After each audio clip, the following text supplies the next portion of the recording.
Oh my God, let me tell you the tea. I shouldn't be telling on myself. You can't say that. What? DON? Unalived? At the facility. And the guy left his 10-year-old relationship to be with this 17-year-old girl. She was just screaming, oh, I hate these N-words, and divorcing his husband, but they still live together. It's just a whole lie. Where's the man? Oh, the guy whose best friend was working at the same facility. This is being recorded on my school's laptop. I don't know if I'm allowed to do this, but I'm going to do it anyway. I'm looking at myself, which is why I'm looking down, because I don't like doing like this. This feels too intimate, and I feel like I look strange. Anyways, my wig poofed up. I'm studying mental health. These are all the stuff that I have wrote it down. And I'm going to finish this because I only have an hour and 30 minutes to get to the U building, because I have to go and volunteer for men in nursing, even though I don't care about it. I don't care about men in nursing, but I have to go and pretend. How is it sexist? What does that even mean? We're just pulling stuff out of our... Why is it sexism towards men? Okay, that's just not right. That's literally not even an explanation. She goes, that's sexism towards men. I say, how is it sexism towards men? She's like, because it is. That's not an explanation.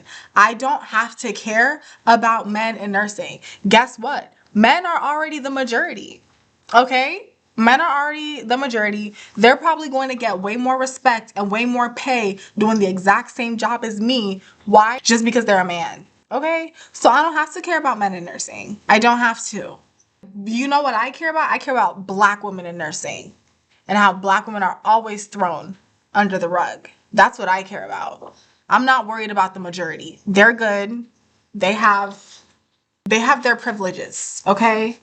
Men are men at the end of the day. I have to go and pretend that I care about men in nursing for the next 2 hours in order to get... No, I kind of just have to be there because they need a representation in the, a nursing student from the program. And there's no... They don't have any volunteers. See, where's the men? Oh, I guess so. Shut up. That's why you missed your bus. Serena. You are funny. You are funny. But you know what, guys? In all seriousness, though, I do feel like we do need more men in nursing because, with some patients, they feel a lot better talking to men than women. Like me, for example, I know that when a male doctor comes in and he's like, when was your last cycle? I'm like, or he asks me, how's your periods? I'm like, Maybe if men had male nurses to ask them questions, they would feel more comfortable. So we do need more men in nursing. I just don't care enough to go and be standing for 2 hours trying to convince men to be nurses. Black C-U-N. And there is no nursing shortage. Okay, there is no nursing shortage. There's over 5 million nurses in the country of the United States. As of October 9th, 2025, there are 5.8 million active nurses. There is no nursing shortage. What they do is they purposely understaff these hospitals so that they can say that there's a nursing shortage and force more patients on us. That's what they do. But there is no nursing shortage. I actually feel like it's becoming the nursing whatever is becoming very oversaturated. But I mean, I'm still gonna do it. We're still underpaid, severely underpaid and overworked because they intentionally understaff us so that we can take more patients. There's no reason why, even though it's a nursing home, there's no reason why I should be working with 28 patients. What? 10 of them are fall risk. 5 of them are running up and down the halls, not running, wheeling up and down the halls in their wheelchairs. Screaming the N-word at me. Oh my God. I had this patient the other day. She was just screaming, oh, I hate these N-words. These N-words are so aggressive. These N-words are so aggressive. But the person that she was saying that to was literally an Asian lady. She was a Filipino lady. I felt so bad for her.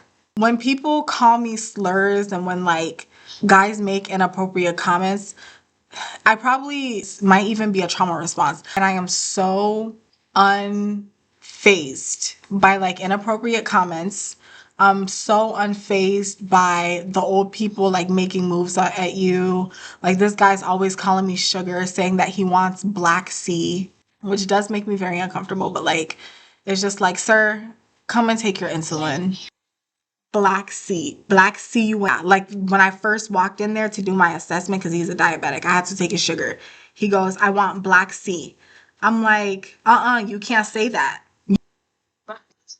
Girl, please. Did you see that one thing where that one CNA was bobbing for apples on that one resident? Well, there was a CNA who went bobbing for apples on one of her residents. Oh my God. And at my other job, there were these two workers. I don't know if it was housekeeping and like one of the CNAs or like between the CNAs. But these two people, they was hunching in the supply closet, in the janitor supply closet with all the biohazard stuff. I hear about this with like doctors in their office, doctors and nurses in their office, but I never thought that it would happen at my personal facility. Not the one that I'm working at now, the one that I used to work at. But it was literally happening. And oh my God, at my facility that I used to work at as a CNA, one of the girls that I went to high school with, not high school, I did BOCO with her. She was a year below me. She was 17 at the time, and she literally started dating this 34-year-old man. And they were in a whole relationship. Mind you, I didn't say anything about it, okay? I was just like, girl, you know what? Do your thing. If you want to date, because the guy was on his way to get his doctorates. I'm like, why aren't you on your way to the DMV? Oh, I asked my sister to take me. How far is it? 10 minutes.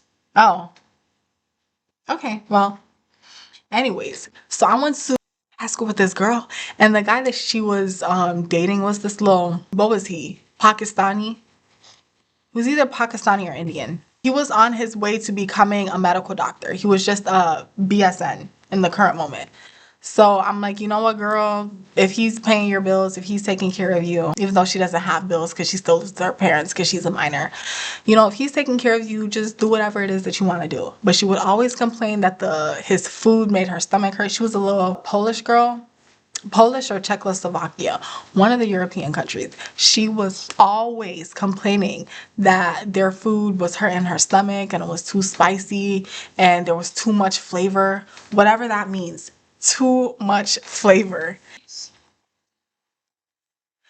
I haven't. What does it look like? Look. Polish food. Pierogi? Pierogi doesn't even look bad, but it does look a little bland. Polish sausage. Oh, it's a lot of sausage. They love their sausage, I'm finding out. I've actually always wanted to try borscht, whatever that is. I always get to work like 30 minutes early so that I can vibe and prepare myself for the shift and the harassment that I'm about to face. I literally saw her like right after work. She clocked out early and then went to the back of a car. And then the nurse came out and then went right back to the back of the car. And then they turned the car off. And then they were just there for like, I think the rest of the time it was like 15 minutes and they were just in the car. And then I got up to go inside. But anywho, more power to them, you know. They ended up breaking up because he told her that she should stop focusing on her schooling because she's in school to be a nurse. He told her that she should stop focusing on her schooling to like be with him. Oh my God, let me tell you the tea. The guy that she was dating dated another nurse that ended up coming to work at my facility. And they had been dating for 10 years. They had been in a relationship for 10 years. But the guy ended up dating this 17-year-old girl. And the guy left his 10-year-old relationship to be with this 17-year-old girl. And all three of them were working in the same facility. When I tell you, the first day that the 17-year-old saw the guy's ex, she was constantly like just walking back and forth and she doesn't know what she's doing. She doesn't know what she's doing. Why does she have to work here? Why does she have to work here? It was like she owned the facility. It was like she owned the building. And the guy, when his ex started working there, mind you, him and the girl are always working on the top floor, which is like the confused unit. He's supposed to be attending to his confused patients, their escape risks. He was constantly coming downstairs. My mom, because my mom also works at that facility, she said that the guy came down maybe 20 times throughout the 8-hour shift. And he was just coming down to talk to her, and he was laughing with her and blah, blah, blah, and all this stuff. And his current girlfriend is upstairs also like coming downstairs to like kind of like spy on them and see like what are they doing, what are they talking about, why does he keep leaving his floor. So now there's no nurse, there's no CNA on the floor, these people are just coming down. It's like madness. But anyways, that was the tea. And then the girl ended up breaking up with him. I think they dated for about like a year or so. The girl ended up, girl, and it wasn't even a hospital, it was a nursing home. It was a nursing home. Like, I feel like I expect to see these things happen in hospitals because hospitals are bigger, more prestigious. But no, a nursing home. A nursing home. Anyways, the girl ended up talking to this Polish dude like 2 days after she broke up with the Indian one. But that was tea for real. And then the guy's ex kept telling us all this tea about him, saying that the guy was gay and he liked, I don't know if I can say this on here, but he liked having his back door played with. She was saying all this stuff about this guy.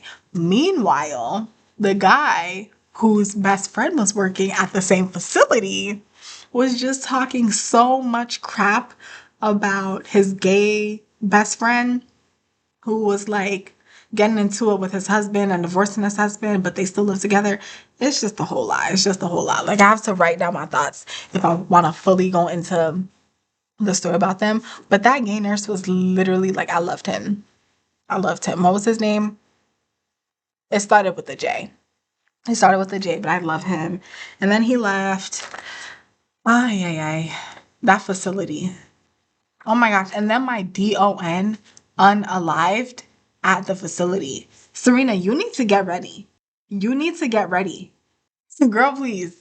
Anyways, my DON literally, I don't know if I can say unalived either.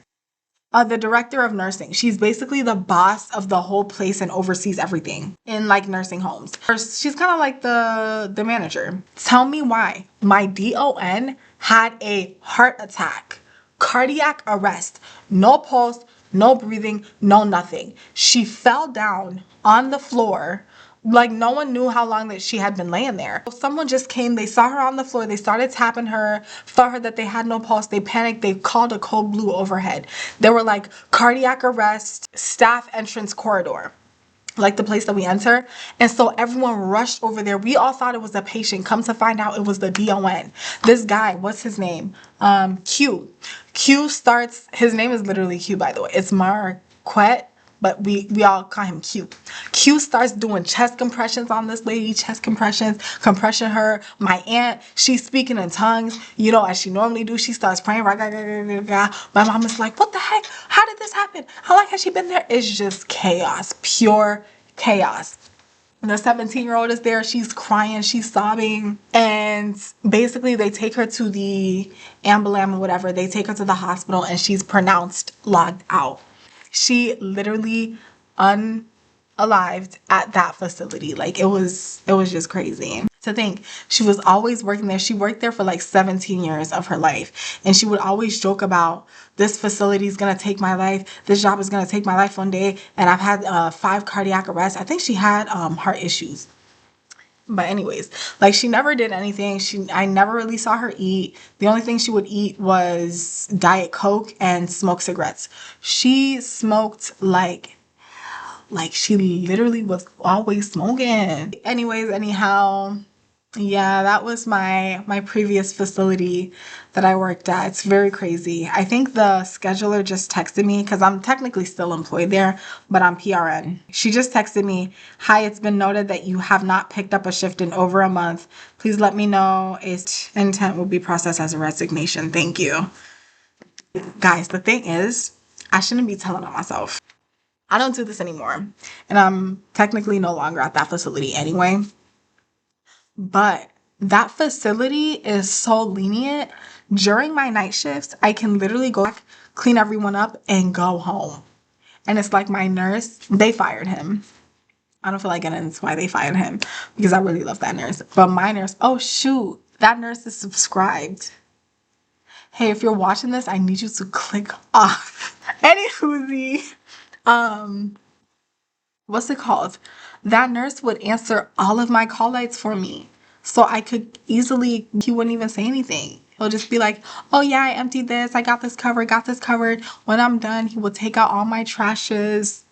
But he's not there anymore. So what's the point of me even going back? Because I'm not going to be able to work. Anywho's, that's my story times of working in that facility. Just mad crazy, being S8 all the time, staff having their activities with other staff. That's really what working in healthcare is like.